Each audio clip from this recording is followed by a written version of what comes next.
ছাত্র যদি ভুল করে লিখে ফেলে মানে আমি সাজেস্ট করব যে কখনো যেন ভুলটা না হয়।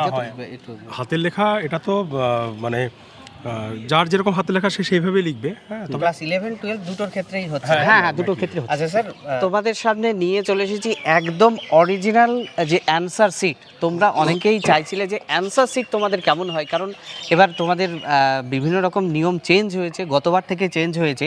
তো অ্যানসার শিট যদি ওদের একটু দেখিয়ে দিতেন কেমন হবে আর কি অ্যানসার শিটটা আর কি, বা কী কী ইনস্ট্রাকশন থাকছে এখানে। ইনস্ট্রাকশন বলতে অন্যান্যবার যেরকম অ্যান্সার শিট হয়, হ্যাঁ এবারও সেই রকমই আছে। একবার দেখে নাও, এটা আগে থেকে দেখে রাখলে তোমাদের সুবিধা হবে।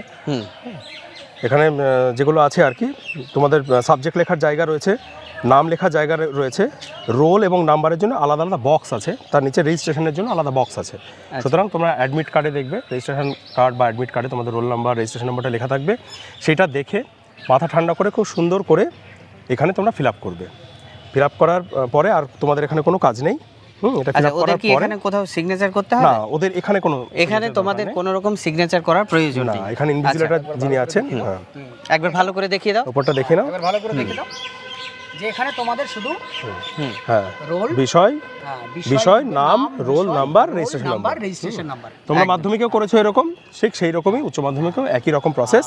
এটা এখানে যেন কোনো ভুল না হয়। হ্যাঁ, আর আরেকটা যেটা লেটেস্ট ধীরে ধীরে করবে, সেটা হচ্ছে যদি আমাদের লেটেস্ট হচ্ছে যে কোশ্চেন নাম্বার দেবেন, হ্যাঁ সেই বুকলেট নাম্বারটা, কোশ্চেনের যে কোড নাম্বারটা, সেই কোড নাম্বারটা এর উপর দিয়ে লিখে দেবেন। সেটা তোমাদের ইনভিজিলেশন যিনি থাকবেন তিনি বলে দেবেন। আচ্ছা আচ্ছা আচ্ছা, ইনভিজিলেটর যিনি থাকবেন তিনি বলে দেবেন যে এখানে আসলে এই খাতাগুলো আগের প্যাটার্নেই তৈরি, এখানে সেই কোড লেখার আলাদা করে স্পেসিফিক জায়গা নেই, কিন্তু এই ওপর দিয়েই কোড লেখার একটা জায়গা করা হবে এবং তার নির্দেশ তোমাদের কিন্তু ইনভিজিলেটরও দিয়ে দেবে। আচ্ছা আচ্ছা আচ্ছা, এবার নবেন্দু তুমি ভেতরের পেজটা দেখাও। পেজগুলো যেগুলো আছে একই রকম। এখানেও তোমার এমসিকিউ প্রথমে থাকে, যে মানে প্রশ্নে যে এমসিকিউগুলো থাকে, হ্যাঁ মাল্টিপল চয়েস কোয়েশ্চেন, তার জন্য আলাদা আলাদা স্পেস। গতবারও যেরকম ছিল এবারও সেরকম। হ্যাঁ, 1 থেকে এখানে 30টা অবধি। এখানে তুমি একটা জিনিস বলে দাও যে ধরো কোশ্চেন নাম্বার 1 কেউ করছে, তাহলে অপশন যেটা হবে এ বি সি ডি যেটা হবে সেটা লিখবে। হ্যাঁ, সেটা লিখলেই যথেষ্ট।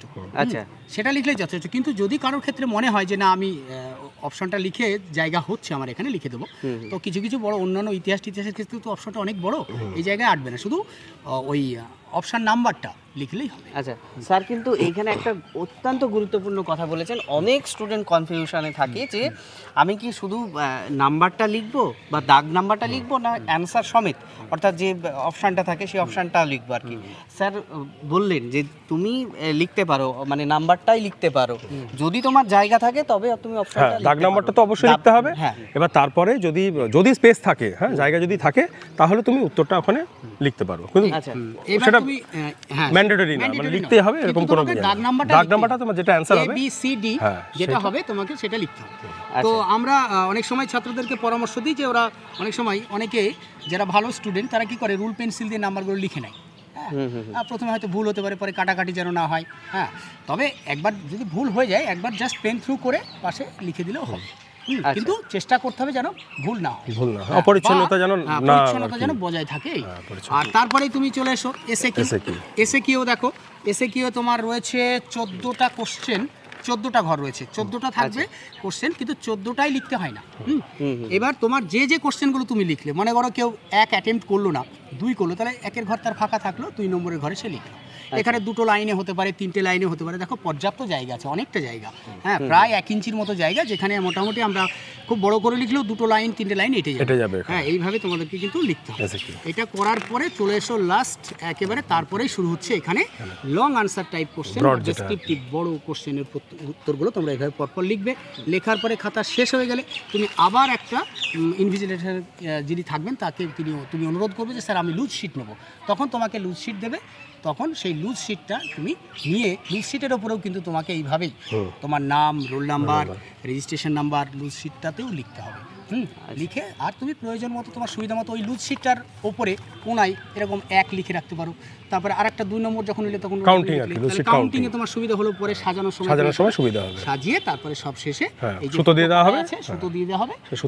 যেটা সমস্যা হয়, কিছু কিছু স্টুডেন্ট বলে যে শর্ট কোশ্চেন লিখেছে, কিন্তু পরে গিয়ে বুঝতে পারছে যে শর্ট কোশ্চেনটা তার ভুল হয়ে গেছে।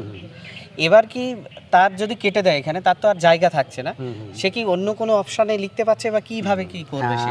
এই বিষয়টা বলবো যে এটা খুবই মাথা ঠান্ডা করে, হ্যাঁ আমরা এর আগে বিগত বছরগুলোতেও তো দেখছি অনেকেই এরকম করে ফেলেছিল, কিন্তু বলবো প্রথম ব্যাপারটা হচ্ছে যে প্রথমে লেখার সময় অন্তত ভেবে নিতে হবে যে আমি কোশ্চেনটা ঠিক লিখছি কিনা, আর প্রয়োজন হলে সেটাকে মার্ক করে রেখে দাও, তুমি সব শেষে করো উত্তর, হ্যাঁ মানে এই শর্ট কোশ্চেনের জন্য ব্রডগুলো করে নিয়ে করো, তাহলে তোমার ভুল হয়ে সেটা কাটাছেঁড়া করে আবার কোথায় লিখবে, সেখানে ইনভিজিলেটর যিনি থাকবেন তিনিও হয়তো নিশ্চিত করে বলতে পারবেন না, কাউন্সিলেরও নির্দিষ্ট করে কোনো এখানে রুলস কিন্তু নেই একদম। হ্যাঁ, এক্সামিনারদের প্রতি এরকম কোনো রুলস নেই যে কোথায় লিখবে, হ্যাঁ যে কাটার পরে কোথায় লিখবে।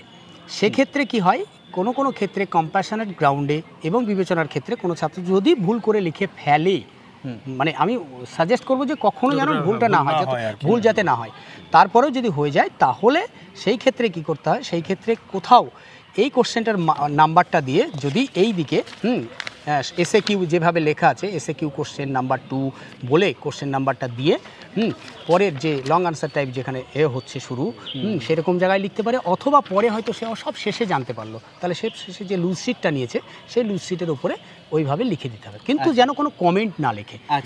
এবং কোনো পরীক্ষাতে হয়তো কমেন্ট লিখলে স্যার আমি ওখানে লিখতে পারিনি, কাটাকাটি হয়েছে অমুক, এই ধরনের কোনো কমেন্ট পরীক্ষার খাতায় কিন্তু মানে সমীচীন নয়, এবং এটা এক্সামিনার সুলভ মানে এক্সামিনি সুলভ আচরণ নয়।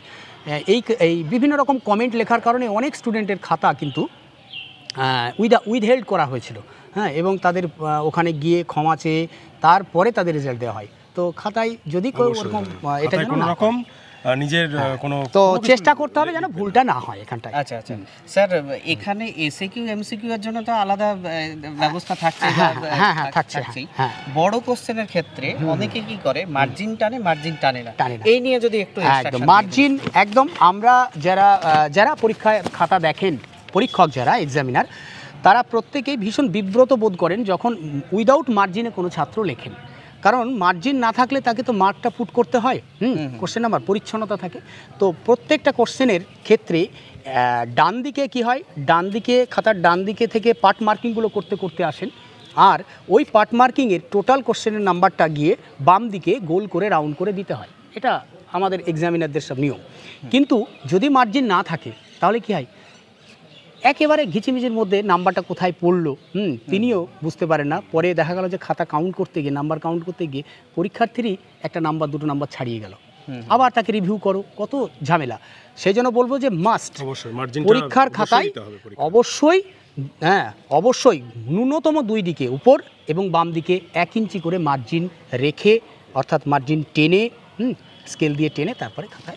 স্যার এটা ক্লাস 11-12 দুটোর ক্ষেত্রেই হচ্ছে? হ্যাঁ, দুটোর ক্ষেত্রে হচ্ছে। আচ্ছা স্যার, অনেকে একটু টেনশনেও থাকে বা একটু দুশ্চিন্তাতেও থাকে যে হাতের লেখা খারাপের জন্য নাম্বার কেটে নিতে পারে, এইরকম একটা তারা দুশ্চিন্তাতে থাকে, এই নিয়ে যদি একটু। হাতের লেখা এটা তো মানে যার যেরকম হাতের লেখা সে সেইভাবেই লিখবে, হ্যাঁ, তবে সুন্দর হাতের লেখার একটা কদর তো সবসময় আমরা দেখেই থাকি, তবে এই নিয়ে টেনশন করার কিছু নেই, যার যেরকম হাতের লেখা সেইভাবে লিখবে, কিন্তু প্রধান যে বিষয়টা সেটা হচ্ছে পরিষ্কার পরিচ্ছন্ন করে লিখতে হবে।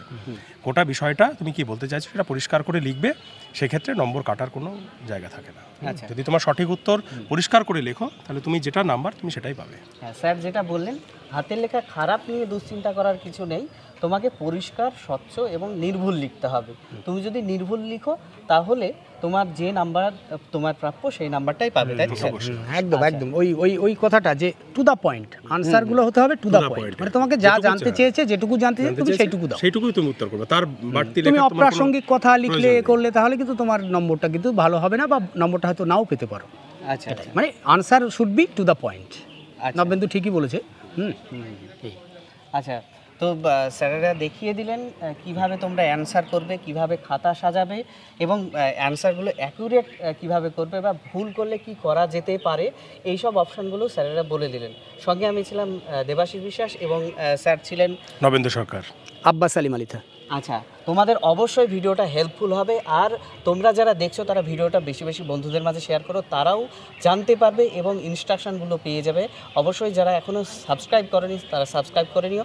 ভালো থেকো, নেক্সট ভিডিওতে আবার দেখা হবে। ঠিক আছে, ঠিক আছে।